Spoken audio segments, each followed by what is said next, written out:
All right, Dr. Theodore Henderson with Neuroluminance back for another deep dive into the science. I'm going to geek out on you a little bit today, I apologize. Today we're going to talk about what happens in the brain during depression and during PTSD. It's applicable also to what's happening in the brain during dementia and in Parkinson's disease, ultimately at some level in every single neuropsychiatric disorder.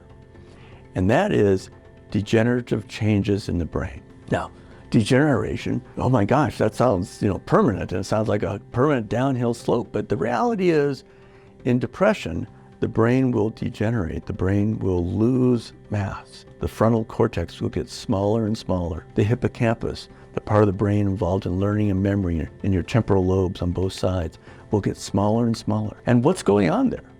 Well, the neurons are getting pruned back. The neurons are shrinking. Well, what's that look like? Well, you can probably, see a picture here of a neuron, and a healthy neuron with full dendrites and big branches on the dendrites looking like a big oak tree. But in depression and in PTSD, those dendrites get pruned back and it starts to look like a rose bush in the winter. In the same way, the synapses, which are the connections between two neurons, get pruned back. So in this picture, you can see here's a dendrite with a whole bunch of little bumps on little mushrooms.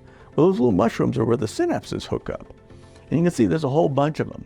But in depression and in PTSD, the synapses are lost.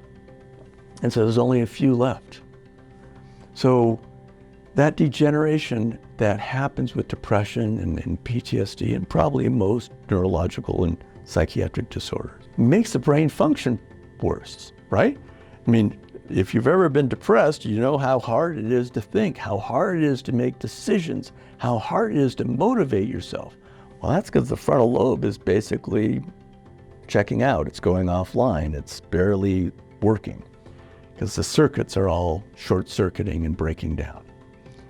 So that's why we have to do something to reverse that. And that something is neuroplasticity. Neuroplasticity is brain repair. And there are certain proteins that are very, very important in the adult brain for neuroplasticity. They're different in the developing brain.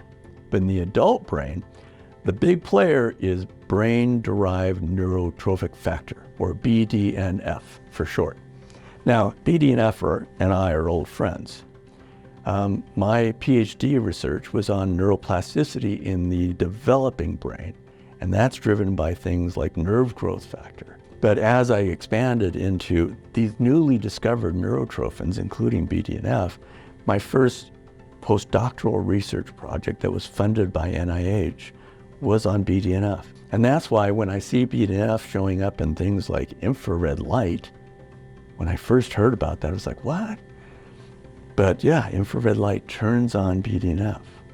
And therefore, infrared light therapy, if you can reach the brain, which our multi-watt infrared light therapy does, turns on neuroplasticity. It activates BDNF, therefore it activates neuroplasticities, therefore those scrawny little pruned back dendrites start to develop new branches and branch and arborize, and they're back to the big oak tree.